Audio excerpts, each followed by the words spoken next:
দুনিয়াতে নাই আমার নবীকে ক্যান্সেল করবে এমন কেউ নাই, বরং তাদের কাছে আমার মুস্তাফা যায় নাই।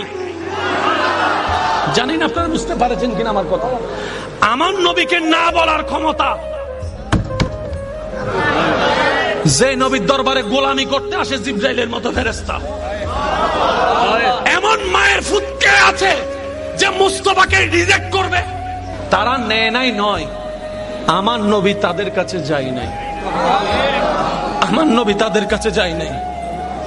আমার নবীর নিয়ত, আমার নবীর চাওয়া, আল্লাহর মর্জি ছিল হালিমাকে সাদিয়া বানানো। আমি জানি না আপনাদেরকে আমি বুঝাতে পারছি কিনা। আসনেওয়ালা আসলো, শুননেওয়ালা শুনলো। বড় বংশ ঠিক আছে, কুরাইশ বংশ, কোনো সন্দেহ নাই।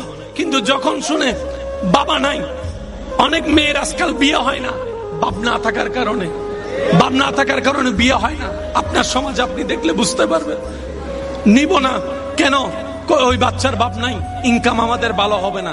যার বাবও আছে, টাকাও আছে, তাকে যদি নিয়ে বেতনও পাবো, পুরস্কারও পাবো। তারা তো বুঝতে পারে না কি হারাই ফেলতেছে।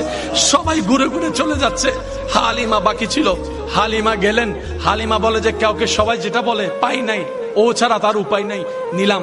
এবার হালিমা যখন সর্বপ্রথম কামলিওয়ালা মদিনাওয়ালা রহমাতুল্লিল আলামিন নবীর চেহারা মোবারকের দিকে নজর পড়ে, হালিমার দিকে তাকায়া আপনার আমার নবী একটা মুস্কি হাসি দেয়, একটা মুস্কি হাসি দেয়, যে মুস্কি হাসি যেন প্রমাণ করে ও মা, আমি তো তোমার অপেক্ষায় বসে আছি, আমি তো তোমার অপেক্ষায় বসে আছি। মা হালিমা হয়তো বলে ওরা নেয় নাই তাই আমি নিচ্ছি। নবী বলে যে না রে হালিমা, না, আমি তাদের কাছে যাই নাই, আমি তাদের কাছে যাই নাই। যে মুস্তাফা আঙ্গুল তুললে চাঁদ খেলতে শুরু করে, সেই মুস্তাফাকে রিজেক্ট করার ক্ষমতা পৃথিবীতে কারো নাই।